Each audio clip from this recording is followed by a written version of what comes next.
Yo, what's up, ladies and gentlemen? This is Unfiltered Podcast with Bafana and Nina with a K. Nina with a K. Nina, we are venting. Oh. She's venting. She's venting. I'm venting because I'm so frustrated, guys. I really like this man. And then he just... And I really thought we're going somewhere. Ganti, we're going nowhere slowly. Yeah, but like, obviously, like, you meet people and then you end up not, you know? I'm pissed at myself for letting my guard down and relaxing. And you can't relax, I'm children. You must sleep with one eye open. Okay, what you wanted from the relationship, was it clear from the get-go, right? Yes. On the first date, I told him what I want. I want a relationship. I mean, I don't do friends with benefits. I don't do... And then what's what now? He's that sort of person. And I was like, okay, cool. I guess we're on the same page. Yeah. So all along, I was thinking, what's it in a Tegwin song? We are a bloom.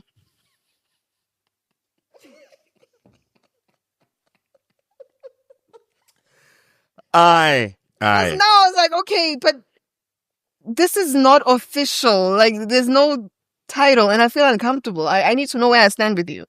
And that's when I knew, I asked that question. Speak on your mic, please. That's when I knew where I stood with him. I was in the desert with him. You were having all these things with him. And then he's not there. And he's not there. But I think, like, I'm going to some jolo, guys. I see you again. So fun, man, Jolo. Thought when you are happy and you're in love. Okay, on to the next topic, guys. On to the next topic. Today, we're going to talk about something very, very harsh. Not harsh, very hard. And very, like, if you are someone that has a very, like, you feel like too much. Today, we're going to have a heavy subject on the menu. Before we get to that, how has your week been? My week has been great. Is it? I've been working overtime. I haven't had a break in the past 2 months. So this weekend, I was living my best life. You were gallivanting. I even went to a candlelit concert. I saw. Solo. And a couple left, right and center. I was literally holding a candle. On the candlelit event. I was a candle holder. But it was beautiful. The music was beautiful. The ambience, the atmosphere. What made you want to go on a show? It's very, like, whitish and very... Actually, funny enough, I only saw like 3 white people there. There was like a lot of black people. There was just black people. What event was that? Candlelit concert. By who? I don't know. It's some international event. It's an orchestra.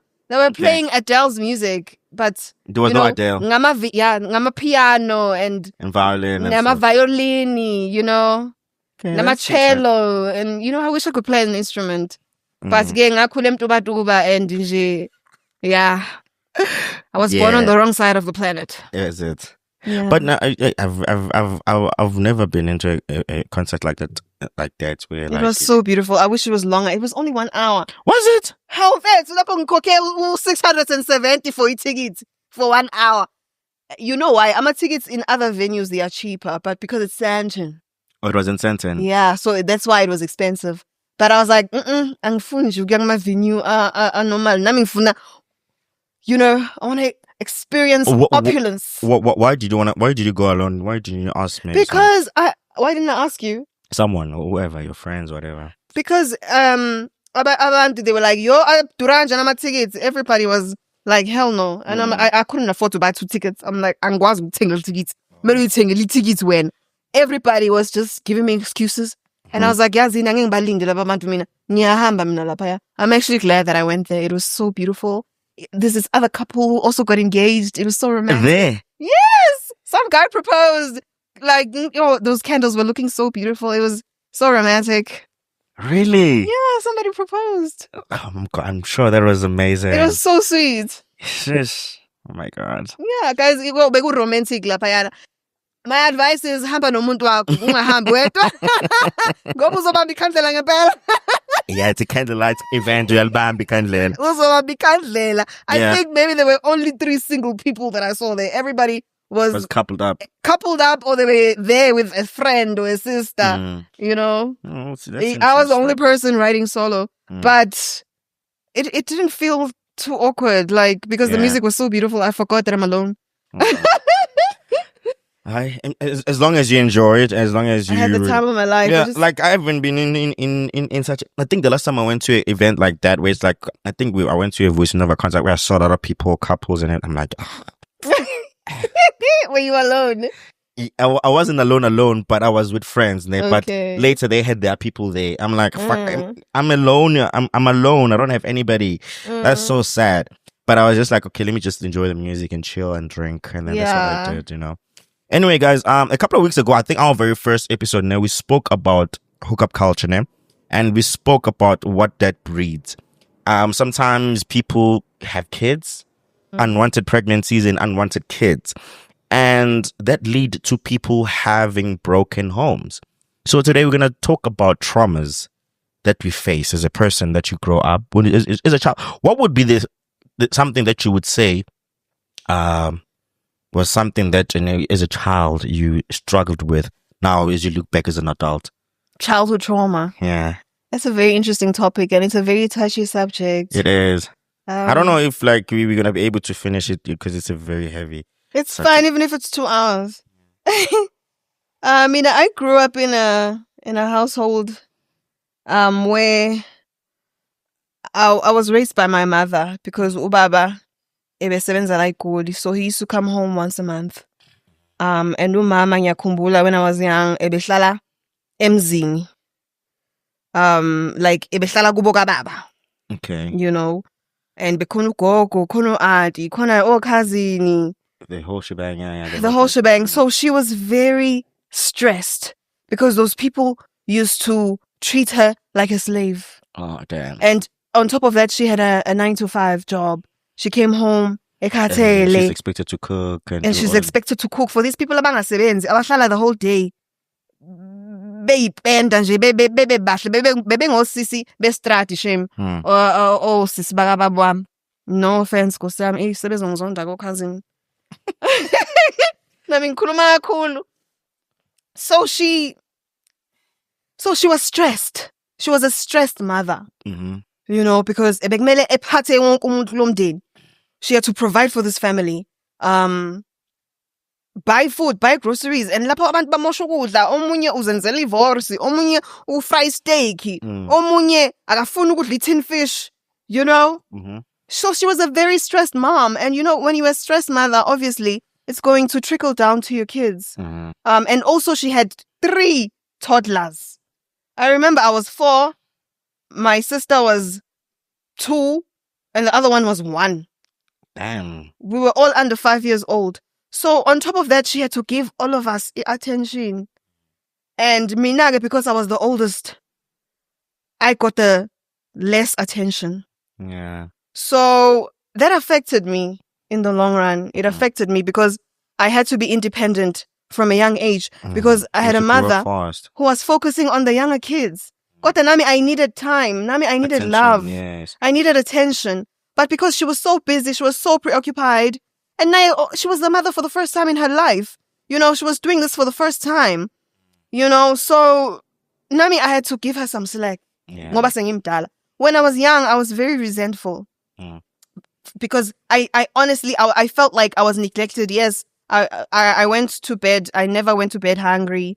And yes, Geza and everything. But I just felt like she focused her energies more on my younger siblings. But I also needed her.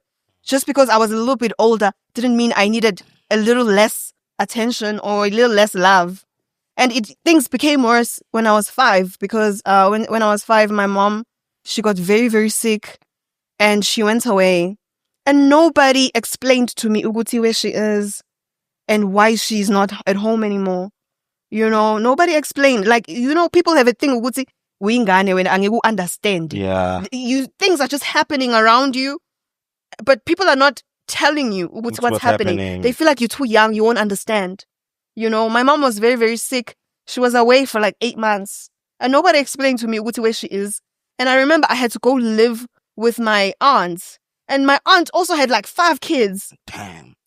So naye nje and naye futhi naye lapha agane khona naye uhlala emzini and naye kumele nakekela abantu bakhona. So like I think things got even worse when I went to my aunt's house because angithi manje my mom was not there anymore. So my mom didn't want to leave me with my aunts and my grandmother. So they took me away to my aunt's house, and then they took my younger siblings to live with my grandparents. She felt like maybe my grandparents is going to be too much. 3 kids are going to be too much for them. So at least akashiyela babancane mina ngiyohlala no aunt wami. But manje no aunt wami naye bene stress sakhe mfethu nje. Yabona nje, I just felt very neglected. And I remember I even used to, like, even my school marks, they dropped. Like, I was a very bright child, but when I started living with my aunt, like, even my school marks were bad, and I would just throw tantrums at class in Kale. And you know, we used to go to a school where they used to hit children. And lapho mina ngangena isikole ngimncane. I think I was 5 years old when I was in grade 1. Yeah. You know? Because ngangihamba no mama, futhi ngangena ngephutha nje esikoleni ngoba ngangihamba no mama, ngagcina nami sengingenile esikoleni officially because ayingekho ama crash lapho sasihlala khona, sasihlala emakhaya nje, ama crash they were not a thing. So I ended up enrolling in the school when I was 5. I was the youngest student in this class. But my mom taught me how to read and write. By the age of 5, I could read and write. And I could speak a little bit of English. So I was one of the brightest students at Skolen. So I even had to change schools when I lived with my aunt. I lived with her for 6 months. I even had to change schools, and now in the school, like lesi skole ngangifunda kuso babengas-abuse. Kodwa manje lesi skole esisha, they used to beat us. And babesishaya njengabantu abadala, guys. I remember this one child even had to go to hospital because, like, umvimbo wakhona, like, waba infected.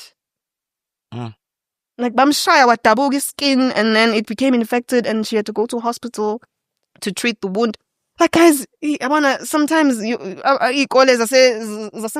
back in those days, it was before the times of Mandela freeing us. They used to beat the shit out of us, guys. Yeah, obviously, like, corporal punishment was a thing back then, and you would, like, no, it's okay, Ziakala, and you get beat up, and even your parents would not say shit about it, and you come home with Mvimbo, and nobody would care or want to know what's when they were just like, Aibu. Yeah, when wrong. Yeah. For me, I think, my childhood was very, even talking about it, like, feels very, I can't even put words because it was a mess. I'll lie to you.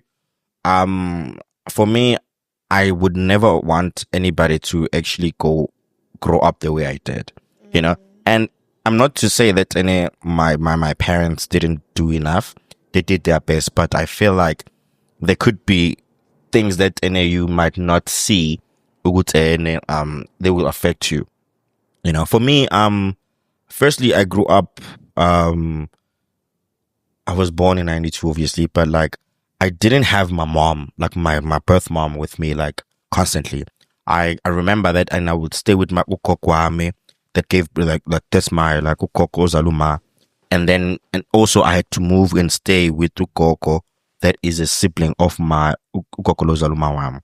And that's the person that, and I know she raised me in my very infant stage of my life. And then when I was still very young, my mom was never there. She'd always had to go work and stuff like that. And I'm in my child and whatever, because she wanted to make a life-able to provide and everything. And later then I moved with my dad. I think I was still, like, very much young or something, like 4 or 5 years. I'm not too sure. I can't remember the dates. And I moved to stay with my dad and my stepmom, because my dad had just got married, and moved with my stepmom, and I also had other siblings. My dad had other 2 kids from different women, and my stepmom also had a child on her own that she came within the marriage. So we kind of like a mix a lot, like a blended family, some people would say. And the thing is, like, you know, I think my dad was the first in generation ukuba athola umsebenzi enze akwazi ukuprovide for umndeni wakhe, because we lived with ugogo mkhulu from my dad's side, my mom's wife, even my aunts, my kids and stuff. Like, it was a lot of us. You know, now you are living with so many people, like utando or attention, as you said. It's not like something you get because there's a lot of us. Like everybody's treated the same. Everything is just the same.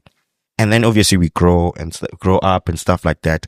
I remember like now growing up is like I remember like I used to switch schools. Like I remember at one time I'd switched like schools 3 times a year, and we would move because family like my dad didn't have more, so I rent. I remember like I ekhaya babethi hayibo ubafana bethuhla la sasekho la usehlala and stuff like that. And that thing, bro, like I'm forgetting it went on to become something that made me feel like I've never really gotten a chance to be a child and to be very like loved and feel under there. It's not to say that my parents did a bad job raising me, but it just made me aware with okay, I don't want this for my kids. I don't want my child to be raised in the same way, because I'm sure they were doing their best, but it was not something that anyone really should be growing up under, you know. And me changing schools, having to make new friends, having to adjust to a new environment and stuff like that was not something very nice. And also going to different places, because I think I could count like 5 to 10 places that we lived in that I couldn't remember. I remember time because in Port Shepstone, I was in the same Port Shepstone. I was studying Itachi, studying Mapeki, studying Padok, studying Kamalaki, studying Uppersville. There was so many places that I couldn't name. And I remember studying Kobe as well. Like there were so many places I could say. But I feel like the most difficult part now as an adult to come to terms with is that me as an adult, I've never had love from my mom, like umzalayo. And I've always longed for it, you know, like I've always like seen myself as someone not to deserve as per se, but like, for longer that love from my mom. Like I've always longed for it. And to even the point that if like I'm growing up, I've grown up to want it. It's okay. I want to work. I want to do 1 and 2 and 3 so I can be able to forge that relationship with my mom. Because I remember at one point, I would probably like I remember at one point in my life where I felt like, you know, I need her. You know, I need as my mother and everything. But I've never gotten a chance to actually grow to be close to her, to be ingane. I felt like, you know, she was just so content with, because she stayed in Joburg. Because she left, I was born in 92, and she left me, well, where I was staying. She left to come to Joburg, I think 1999. Was she like a teen mom or something? Was she young? I could say that, but because she had 2 kids. Because me, there's my older sister. I'm the youngest one. She had us like she's an older sister. I think I was like earlier, you know, very early than me. Then there was me after that. Both of us have never actually experienced ukuhlala naye endlini. So where was your sister all this time? No, she was staying with my late grandma, who raised both of us. Yeah, but practically then I had to go live with my dad, and then my dad continued to raise us, of which he did an amazing job with that. But I think the most difficult thing about seeing everybody, even during holidays, sometimes you don't see her. Like you're probably gonna come once in a year, or maybe not ever come that year. Like you just and I think the most heartbreaking part about this whole thing was like, even when I'm gonna visit, because I was visiting my mother's side of the family, and my aunts and everything, they would ask me, "Oh, my work." I'm like, I don't know, and I wouldn't be able to have answers to, like, because she's out in Joburg, and I've never really like guys like that. And have you ever gotten a chance to ask her, Ubuti, why was she avoiding you? I did, and that's the most heartbreaking part of the whole story of my relationship with her. I think, when was it? 2020, 2021 or 2. I'm not too sure. 2020, around there. Before my grandma died. My grandma died in 2020, COVID. Before then, I had went to her. My mother will usually say that the reason she doesn't come back is because I feel like I named Oklala 80 and whatever, and then we bought this place, and then we tried to build it, see like is and stuff like that. And we had renovated the house to make it bigger. So now maybe we because excuse me, I felt like now she needed maybe that because maybe where she would probably go to more grandma's or the auntie's place and stuff like that. She didn't have it. Her own place. Yes. And then we had that place. So I renovated. We bought it. So I renovated. Good, able. I invested a lot of my money, did a lot of things, and of which I don't regret doing it because I did it because I wanted to give her that, you know. And That's then, very beautiful. And then after, I think 2019, December, I remember, I sat it down with my grandma because I had spoken to Coco. I'm just like, you know, even though Coco, I used to call her Uma, like Coco, because like I want to make it the story make sense. And then after that, in 2019, I remember crying. Like, I need her. And her saying that she's busy working, whatever, and on that year, Belungwe had told her that they're relocating to UK. So obviously she's going to be out of... Yeah. So I was like, maybe this is a great opportunity, even though like it's not in a nice way, and then it's a great way. I'm like, we can now forge a relationship, build a relationship, could be like a mother and son relationship that I've always wanted. But I felt like after that conversation, she promised me, okay, no, she's gonna come back and stuff. January comes because they're gonna be leaving in February. And then mid-January, she tells me she found another job in Pretoria. And so she's not coming back anymore. Yeah. And I'm like, okay. But what we spoke about, you said you're going to come and everything. I'm like, no, I can't because I need a job and stuff like that. I'm like, I'm going to take care of everything. I'm going to take care of you. There's not going to be a time. I'm probably not going to give you the salary that you were getting. But until you find your feet, I'm going to provide you. I'm going to do everything. And she was like, no, what I wanted this like that. She's like, nah. And then months passes and my grandma passes. I remember when she's like, I got the news that she had passed. I'm like, fuck. It's the only person that I can recognize and tell you that she's the person that I cared for. I remember when I even had tough times, I would come even at night, call her, she was there for me.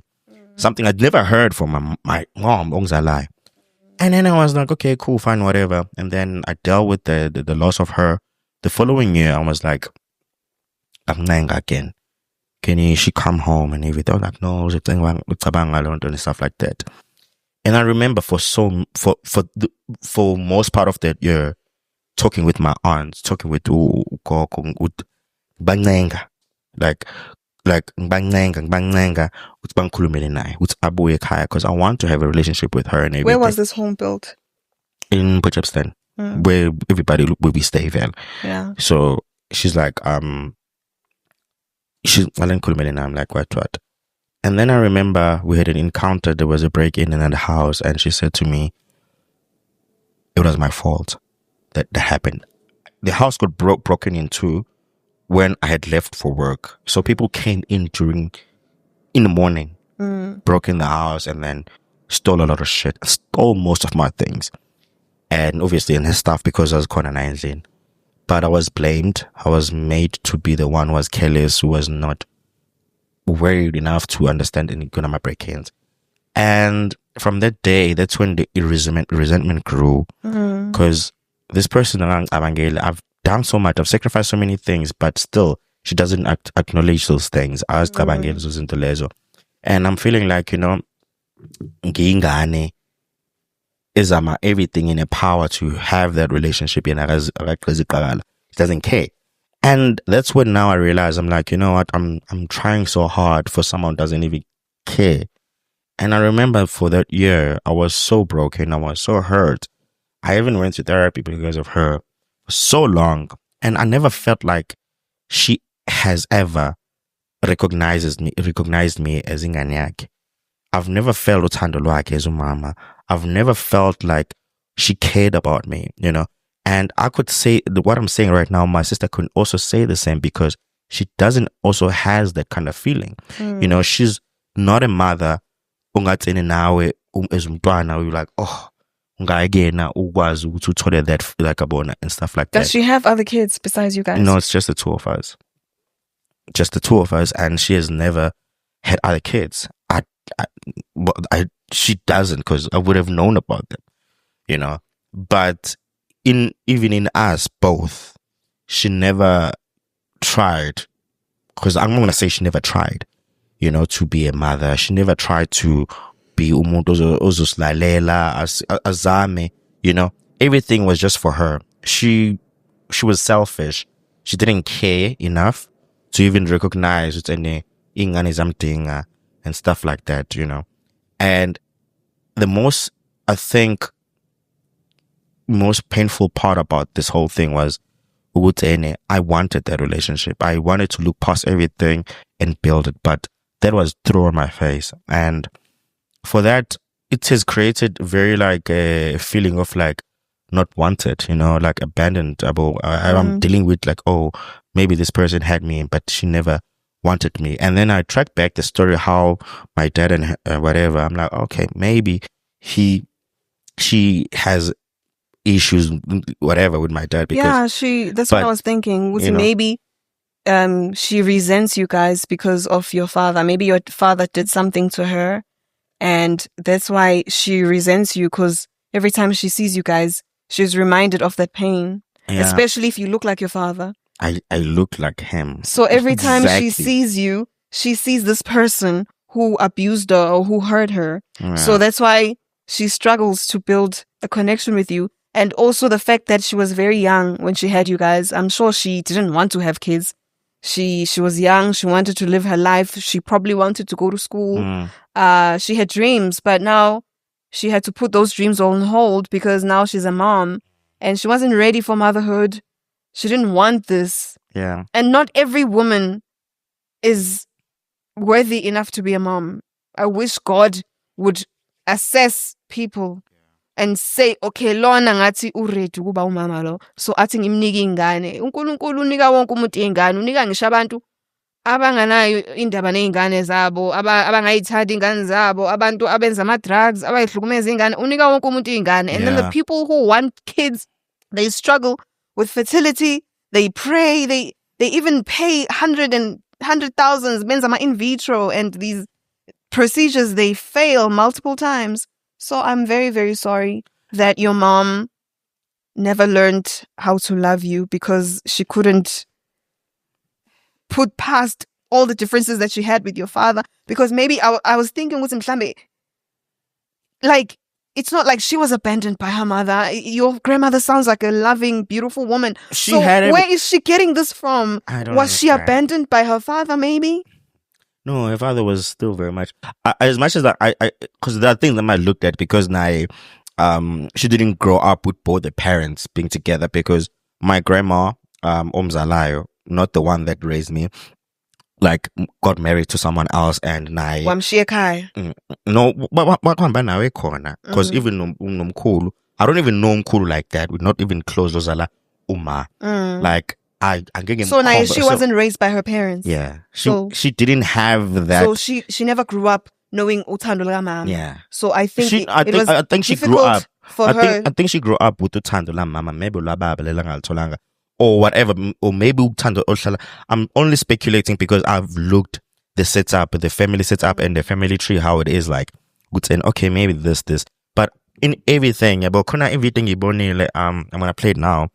That's literally triggered this whole thing, you know. It's just like made me feel something about like maybe we hold these feelings way too deep to us, and we don't allow ourselves to even, because maybe these people went through a lot of stuff, but at the same time I'm feeling like, bro, like, no, like, why can't we hold these people accountable for the behaviors and the things that they've done to us? Because we honestly don't deserve to be treated and go through the things that we went through. No child deserves to be treated that way. Every child deserves to be loved. They deserve to grow up in a warm home with a loving mom and a loving dad. Kids are beautiful. Kids are innocent. And you know, sometimes ngiyayibuka ingane ngiyidabukele ngisikosami nami kube nginamandla ngabe mhlambe ngiya-adopta le ngane ngoba ngiyayidabukela. Kodwa nami, because I don't know what attachment style this is. it's very hard for me to connect with little kids. Yes, kids love me, but it's so hard for me to build a relationship with them because Nami, I didn't have a close relationship with my mom growing up because my mom was just so busy. She was too preoccupied by a lot of things. So now it's hard for me to connect with children because I've never had a relationship with an adult. I was always ignored. Yeah. People were always too busy for me. And that's the fucked up thing that I had to deal with also when I had to now grow up in my dad's side, you know, because also my dad needed to be the father to a lot of kids, even kids that are not his, you know, because I feel like we had cousins, everybody lived in the same area, in the same place, because he's the one that was literally breaking the generational curses, because he now got a job as a police, now was able to get a house, he was going to be able to house everybody in the family, because I started whatever, like before as a family. Now he has now got an opportunity to be a provider for the whole family. And I remember like Abona growing up, like it was like 10 or 15 of us in the house. And some of people will sleep in the kitchen. Some Abona, we lot. Abona, as much as like it's a wholesome moment, but there are things that like you don't actually get to experience, you know, because like you don't have now a moment of having it, okay, father and son and stuff like that, because he has to raise a lot of people, including you. And there's never like now a moment of you like say, okay, Baba, I need this and everything. And now when you want something, he's going to put, there are things he can't provide for you because he has to show up for a lot of people. Yeah, it's very understandable. And he grew up a very angry man at times. And to a point that he would like lash out even on us.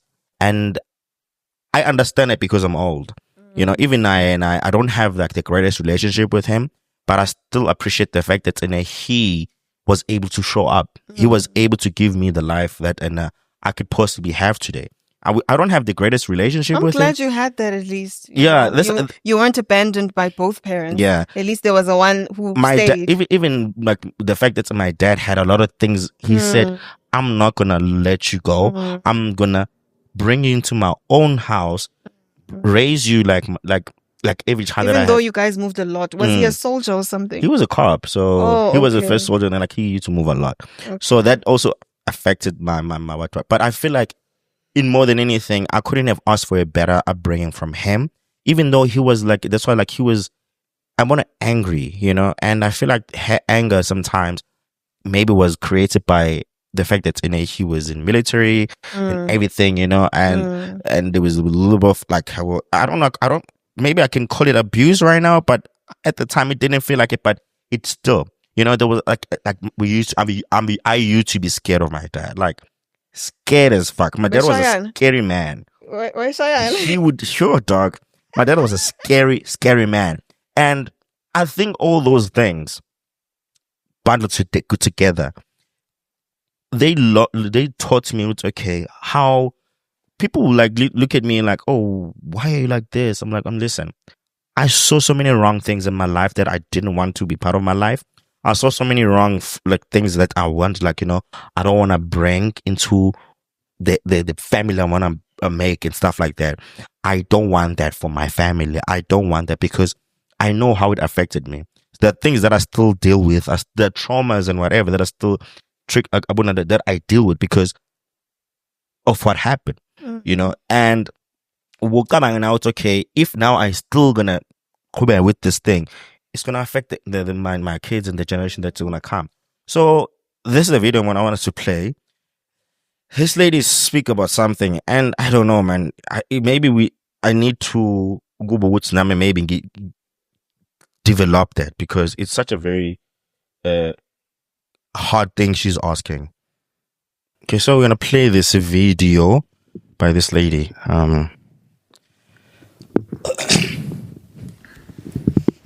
Let us forgive our parents. Let us forgive our fathers. Let us forgive our mothers for the wound and the pain that they have caused us. Let us forgive them because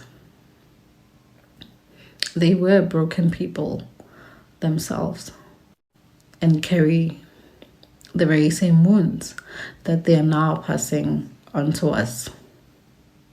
Let us forgive them and understand that the bare minimum that we feel they've given us is honestly all they had to give us.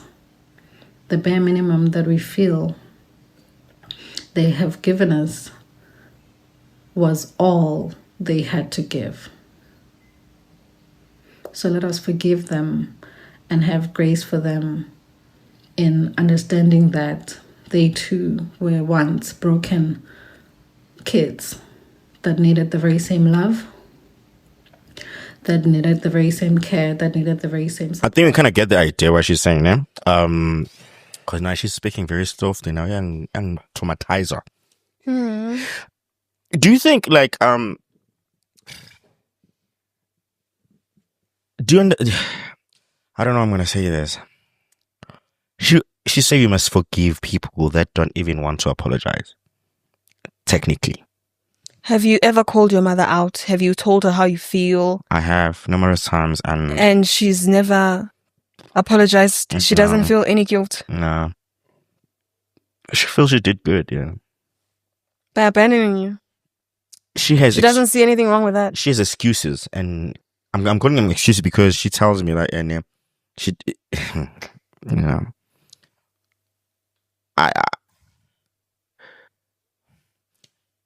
it hurt me so bad because I called her one time, and I just wanted her to tell me why, and I wanted her to give me that, closure, because I felt like, there is something that, and I need to know reasoning behind all of it. Why was she not forthcoming, or why was she not like present?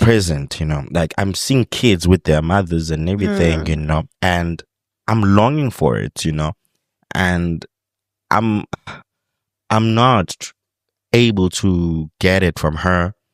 And I remember this one time, and that's when I realized, like, you know what? God gave me a most horrible mother ever. I don't think that she is anything good to be a mother. She probably had a child and didn't know what to do with it, and then she didn't know how to mother those kids. I don't think she knew love. She doesn't know what love is because she never received the love that she needed. So now she doesn't know how to give love to you guys. Like when she was pregnant, that's when you connect with your child. But I guess she never connected with the child. Do you know that you love someone to a point and you try to create scenarios and excuses for that person to a point now you realize even those excuses don't suffice because this person doesn't want to account for anything. She doesn't want to account for anything. And, my recent encounter with her, I moved to Joburg. I didn't tell her because we hadn't been talking. Like, I think the last time I spoke, me and her, we don't even exchange more than 10 words to each other. Does she call you though? No. So you're the one that constantly communicates with her, but no communication on her end? Nah, nothing like that. And I think for her, maybe if something could happen to me today, I die, she probably would be the last person to know because she doesn't have any relationship with me. Yeah. If I probably would be in the hospital, die and everything, she probably would be the last, because I remember the last time I was in hospital, I think she found out when I was out of the hospital, She never even came to see you. No. I'm sure even if she did know, maybe she was not even going to show up. You know the fucked up thing that she did to me? And I want to release myself from this pain because it's the pain and I don't think I have to hold it anymore.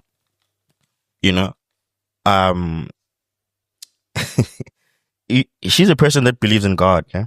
Yeah. She's a woman of God and she believes in God and everything. And one surely like to a point what's enemy now. I need to repent to God because my ways and behaviors are gonna lead to God punishing me. What.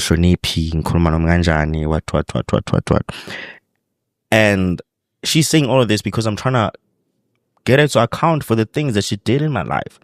She's gaslighting me with God and the Bible.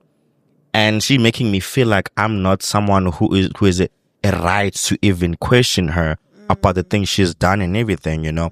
And the worst thing was when she involved my son in it, and that's when I lost it. What and is something bad's gonna happen to my son, and because God want to punish you. Punish me for you abandoning me. And I'm asking myself, like, why didn't God punish you for abandoning your kids? If God is that God that is fair, that knows everything that you do, you need to account for, why hasn't He? I think maybe she uses religion as a shield, because there's a lot of wicked people, a lot of people with a lot of guilt, because they know she's very aware ukuthi lento ayenza kini is wrong, and I'm sure uyayisola manje une pride. The thing is, like, it's so simple. Pride, I've given it so many opportunities for her to try and create a relationship or a bond between us. She always spat on it, and she never actually tried to, you know, feel for it. I don't even want to speak for my sister because I know she's in the same hole, and that's why I feel like I can't attach myself to anybody. Did she at least financially provide for you guys? Because Angitiana, she's a busy mom who's working for her kids. No, did she give you guys money, pay for school fees? Yeah, she probably did. I don't know, because I never played as a child. The thing is, like, I'm a child.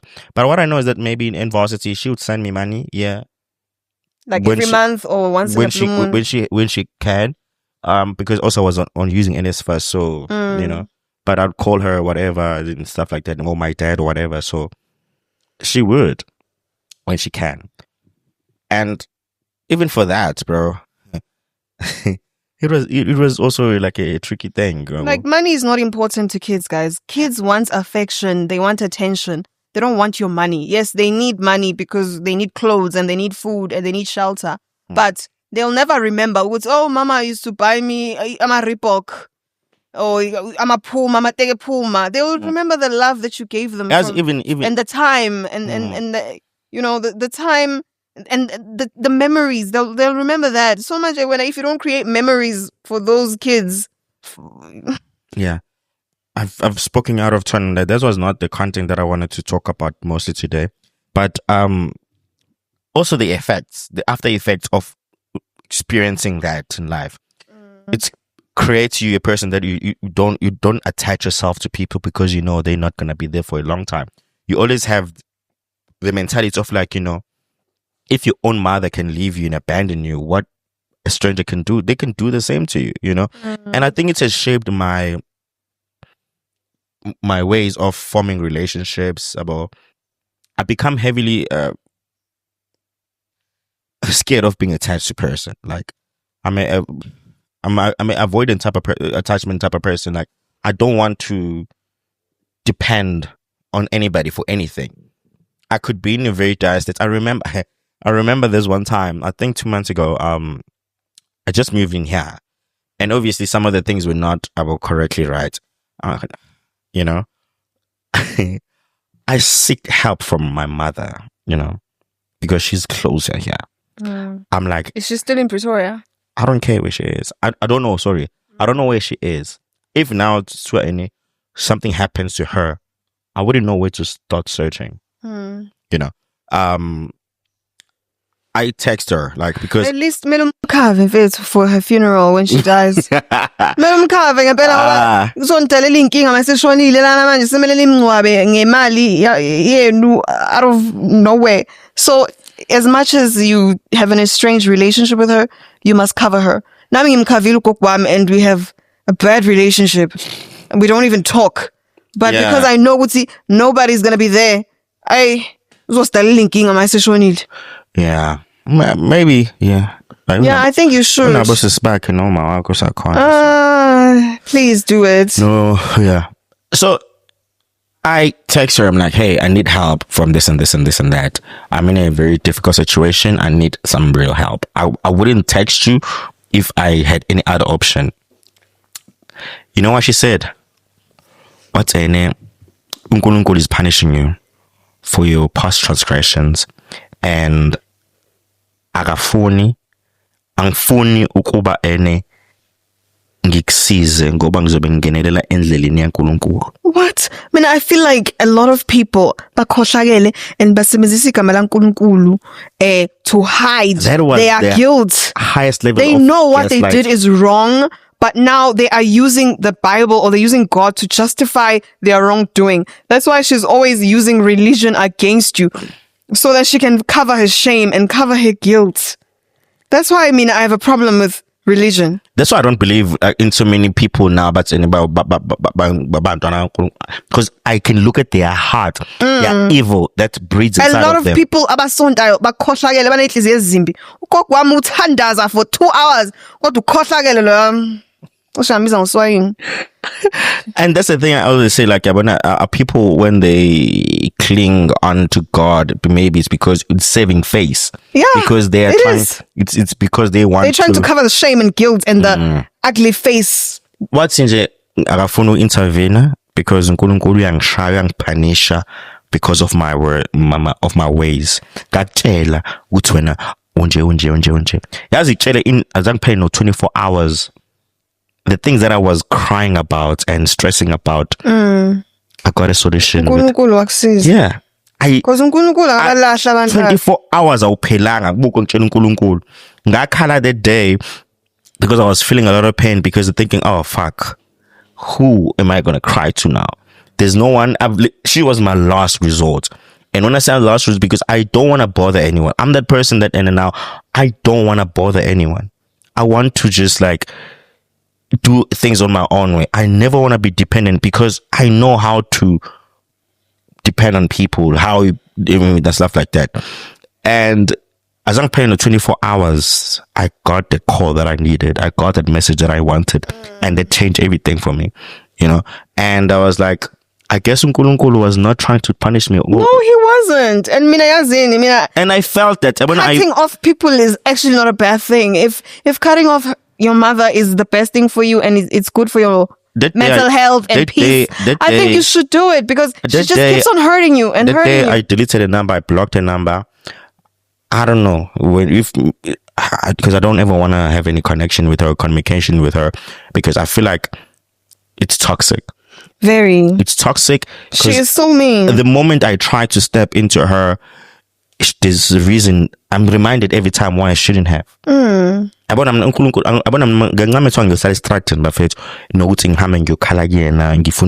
or e-shelter or whatever. And I am so sorry that you're going through this. No, man, I'm over. No, I really am because this is so painful. It is. Like, every child needs a mother's love. Yes, if it's uma kunesikhala sikababa empilweni impilo iba ngcono, but makunesikhala sikamama, the mom lives in even bigger wound, so I'm so sorry that you are going through this and you went through this, and please can it not make you bitter because you're such a beautiful person. The thing is, like, I never want to be my trauma or what I've went through must never define the person that I am going to be tomorrow. Or the relationships I'm going to have. They must never. But it's so difficult because you always have that in your mind because you feel like you were never good enough. You're never worthy enough because you kind of feel that, okay, for the person that carried you for 9 months to not want you or want anything to do with you, what would be a stranger, It's not you, it's her. And that's the thing, that's the thing with trauma. We blame ourselves. You can't help. We blame ourselves. Like, maybe there's something wrong with me. Maybe I was too needy. Maybe I was too this. I was too that. And no, she is the problem, not you. And the thing is, like, the funny part is that, and she always finds justification, and she even goes behind my back and goes speak to my dad, and then thinking maybe I'm like, screw them, and sometimes I feel like both born and failures in raising their kids, and then they think they done their best. I'm not gonna say no. Oh, you guys have been great. If you've not been great, you guys deserve best parents. I went to therapy, spent a lot of money, thousands of rands, trying to get help, fixing your shit. Yeah, things that I went to I shouldn't have went to, and then. Now, even today, I'm not 100% like a person, but I know now how to deal with it and manage it. But I can't now say just because they've went through trauma, they must. I'm actually glad that you went to therapy because a lot of black men do not believe in therapy. I think they believe in drinking alcohol. They believe in fucking many hoes, but they don't believe in going to therapy. They feel like, I don't need help. Yeah, a lot of men just, they don't do therapy because therapy is a white thing. It's foreign. So, I mean, I'm glad that you are emotionally intelligent and you are educated enough to know what I need help and to seek for help. And I'm glad that you've gotten help. You'll never be 100% okay. You will never ever get to that point. But I'm glad that you are aware of your pain and you did something about it and you're doing something about it. And that's what matters, guys. Angeke izinto zakho vele empilweni zihlezi nje zihamba ngoline ziqondile. Even the earth is not a perfect round. Yabona lezi thombo basikhombisa zona ku Google. It's not a perfect round shape. It has humps and bumps here and there. You know, nothing is perfect. So nothing in your life will also be perfect. You will never be 100% happy. You'll never be 100% at peace. There will be turbulences in your journey.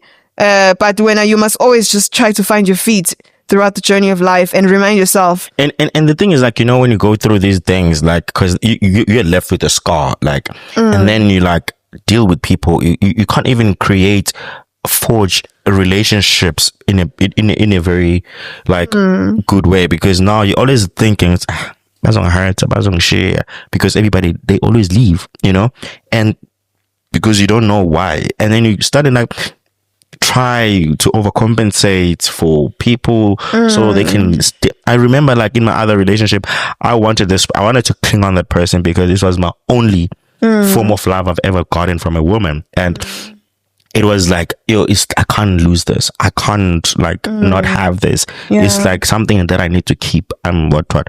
And it was the most toxic relationship I was in, because I was enduring whatever the things that she was doing to you. Yeah. And then I was like being, what you call, forgiving, because I was like, I know, no, she loves me, I love her, whatever, don't. And the thing is, like, you know, not being loved by your mother and not being worthy enough to your mother, it's literally your first ever rejection you can ever experience. That's the first person who's supposed to love you. Yeah. And your first love is your first rejection. Yes, your mother is your first love, and is there? Well, she's supposed to be. Yeah, you know. There's another clip that I wanted to watch. This has been heavy, bro. I'm trying to think. This episode is so deep. Parents can traumatize you in two different ways.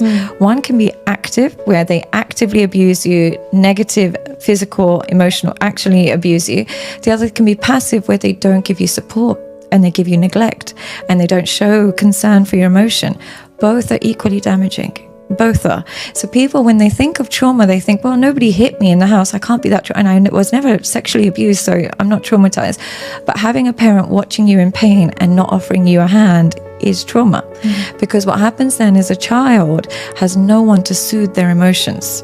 When they're going through pain, they have no one to soothe them. So nobody's there to kind of coddle them. So they then have to do it to themselves, and they don't know how to soothe themselves. So they develop coping mechanisms. And what these coping mechanisms tend to look like is very self-sabotaging. What a coping mechanism might be is being incredibly addicted to something. It might be addicted to a person, might be addicted to a feeling, might be addicted to a substance. But it's a way of calming yourself down, but it's false calm. It's not, the pain is still there. Yep. And she literally just explained every kind of pain you can and trauma you can encounter when you deal with trauma and stuff like that. And I never want anybody to actually go through this, bro. Like, I think the worst kind of pain is the one that comes from the people that you expect that you love the most. Yeah. The ones that are supposed to love you and who are supposed to show up for you and be there for you, but they're never there. But imagine now, I'm in my 30 years, I'm dealing with trauma of some shit that I shouldn't be dealing with. I should be dealing other things. Maybe I should be dealing with the go, but I'm dealing go, mama.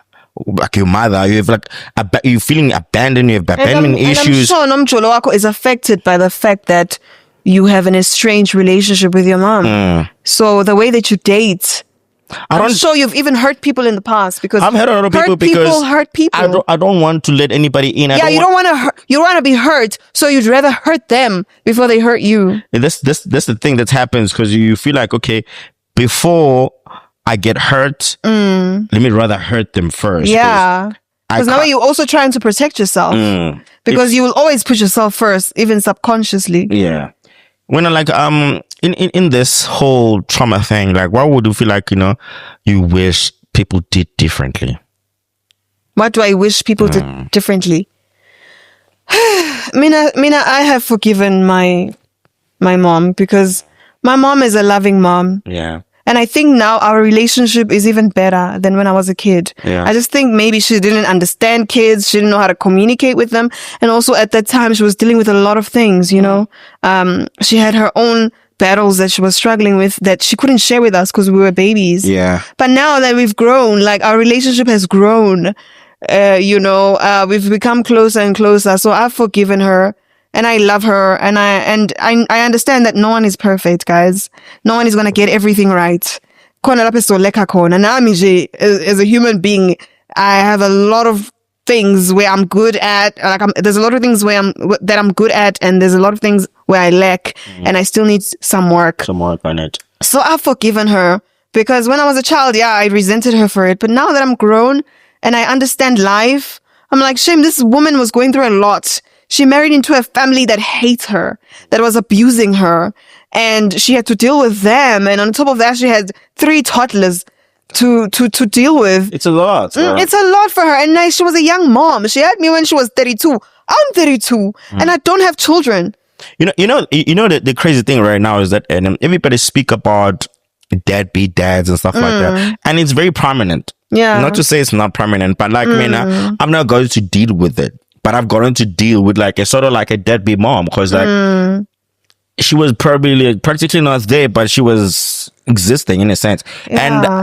And I don't relate to another stories because my story is not like everybody's story. Same. Yeah, my story is like a lot of people. It's different because it's not common for a mom to be a deadbeat. It's usually the dads.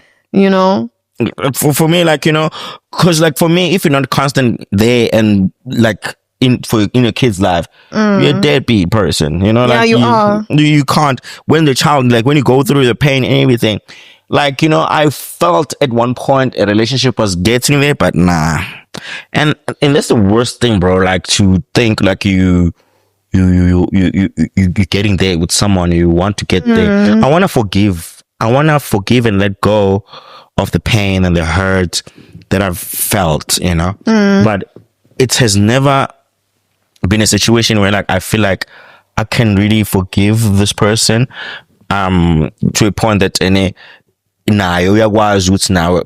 I'll meet her halfway, because forgiveness is a two-way thing as much as like it's a personal thing sometimes, but like I feel like that for the things that you can't just like ignore and just like feel like can just move past. I think for your own peace of mind, I think that you do need to forgive her even though she hasn't apologized. Nami, I was wronged. I was in a relationship, we almost got married, and not once did he apologize for the things that he did to me. In fact, he's now acting like the victim. I think it's like I'm the one who hurt him, but he's the one who almost destroyed me. And I had to find it in myself to forgive this person who didn't even apologize. And till this day, Namanje, he doesn't feel guilty for the things that he did. In fact, I'm the bad guy in the situation. That's what he's convinced himself. I think I can modestly like forgive a stranger for hurting me because they have no there's no tie, there's no bloodline, blood ties. Like if you are hurt by a person that's supposed to love you and protect you, it's so hard and be there for you. It's so hard to form a form of like to forgive them. But it's not because I don't want to. I want to release her from my life, and I have, because now I think I'm content with just knowing that she's not gonna be there. And if she's there, whatever, And there's so many things that I just want to release myself from. And this is one of the things I'm learning, honestly. I'm learning. And the thing is, like, the people I've spoken to, even therapists, they say, I must give a grace. The thing is, you only give grace to people that deserve it because they are showing remorse to the things that they've done. But people who justifies and always constantly put you down and make things worse for you and even inflict on your child. And I don't even think my son needs to have a relationship with her, because does she want to have a relationship? Is she even like Does she care? No. I mean, 'Cause the thing is, like, I don't want to involve my future family and kids onto things that hurt me, because it must possibly hurt them too. you want to protect them. Yeah, I want to protect them, shield them from things that I know Will hurt them Yeah. too. So, like, I feel like, like, my stepmom raised me and she did her best, and even today I know I can call her and text her whatever and stuff like that, and she's still gonna, like, pick up my phone and, like, about hear me out. Well, and I'm everything. just glad, Uzi, despite your mom abandoning you, you still had support from your grandmother, and you had your dad, and you had your stepmom. I'm happy that you had that. I did because get if those you were people. completely alone, like there was no one in your corner, it would have been Insanity, bro. you would have been even more like sad. It's still, like, it still doesn't fulfill or fill the void. Yeah, it doesn't. But it's better than to know that because I'm like, my mom, my grandmom, that when she died, I got reminded of a lot of things she had done for me, and the things that she was there for me and stuff like that. And it was such a very sad moment of, like, she's gone. Yeah. But it's life, bro. Like, I feel like, as a person, you go through these things, you go through this pain, the pain, and you experience a lot of like issues, like traumas in life. But the things about trauma, it shape you, the person you should be, you're gonna be in the next future. Like, that's the fucked up thing, because the person that's gonna see you now, they're gonna find ubafana onga without trauma. You have trauma, you have things. Everybody has trauma, Yes. but I think when you have trauma from what or the trauma that I can experience, and yours as well, you gonna, like, and getting inside the time, maybe it's okay if it was people were not close to you, your family about hurt you and stuff like that. But if someone like that are very close, it's rough. I mean, I really hope that one day you find healing and peace, and you forgive your mom, even though she doesn't see anything wrong with what she did, because she feels like, I needed to work. Who was gonna buy you school shoes? Who was gonna pay your school fees if I didn't work? I feel like she used work as an excuse to escape the life that she wasn't ready for. The crazy part is that she stays in Joburg, because I didn't want to just, like, think it was just me. She stayed in Joburg. My sister stays in Joburg as well, but I don't think they've seen each other in the last year or so. You and your sister share the same father? The same mother. Same mother, different dads. Yeah, nah. As much as she's been here, she hasn't seen kids and grandkids. They stay here in Joburg, both. So you can. This person doesn't have any attachment. And she'll probably die without even seeking help or therapy to deal with whatever she's going through. She's using the Bible and God as a shield. Yeah, no. Pain. To hide her shame and her guilt. Yeah. I'm so sorry. The pain of Abona, that pain, you can never, like, erase it with anything, dog. Like, it's lived with you forever. I hope you heal from it at some point. I've found healing in form of, like, not trying to expect anything. I've literally now rested my expectations or any hope of, like, me and her would be in, like, situations where we have a relationship where, like, it's a mother and a son. Mother and son. It's never gonna happen. I'm content with that fact now, because I've tried my best. I've tried my best. I've done a lot.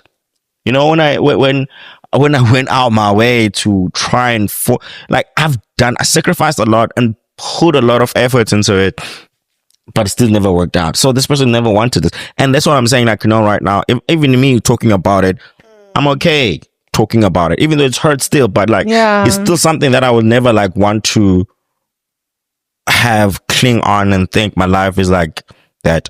Like, I know now. I've gotten the answers that I need.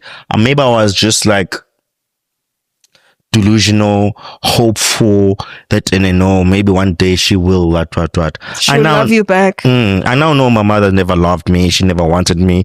And I'm content with that. But now I'm just grateful that even through that, I turn out to be a decent human being. You are. And I turn out to be having a And better you're a life. good father to your son. Yeah, I try You're to. not acting like her. Yeah, as much as like I want to, I would have want things to be different, but I can't control that because it is not mine to do. Maybe you wouldn't be this person if you hadn't gone through this trauma. And the things that I've done for my life, and I'm so proud And of. I think you've achieved so much. Yeah, and at a young age. and you would think that because she casted a curse on me.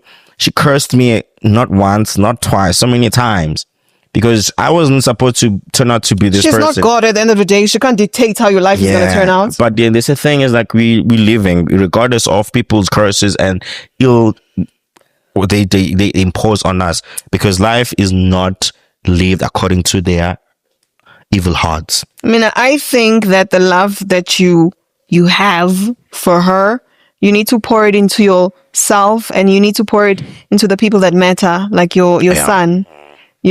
The love that you feel like you deserve because you expected the love from her. Love I know I deserve. But she's not going to give you that love. So all that energy, channel it to yourself.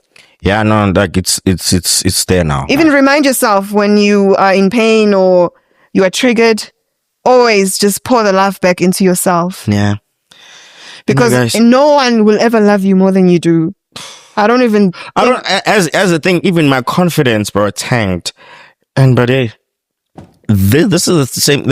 I'm trying to like show that sometimes the hurt that you experience, they affect a lot of things about you. Yes. Your confidence, you become insecure, you become less like to want to, like you feel less desired and nobody wants to be with you, whatever. And you whenever push you people hurt, away, people who love you, people come you're to scared you that they're going to hurt you, so you can't let them in. And the thing is like you're not forgiving because you are like, you don't want to be hurt over and over again. And when something, you see a little bit of a red flag, nyana, you are done, you're gone. You run because you don't want to go through the same trauma again. You know where this is going. You see your mother in this person because your mom hurt you. Now you think this woman is also going to hurt you again. I know very like I've hurt a lot of people because of my hurt, and it's not because I wanted to hurt people, it's because my hurt was just still living in me, that and I didn't want to be hurt again, so I'd rather hurt you first because I never want to be hurt again. It's painful. Who wants to experience that? No one ever want to be hurt. So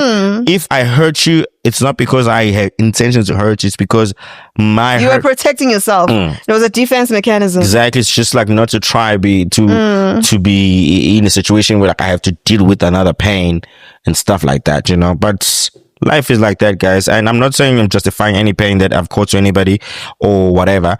It's just that life sometimes because hurt people. Yeah, So yeah, man. Anyway, guys, this was another.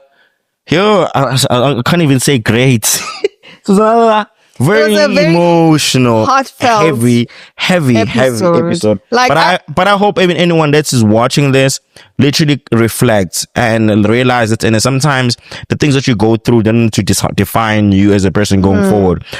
I am not trying to be defined by the traumas I've went through and the things that I've gone through.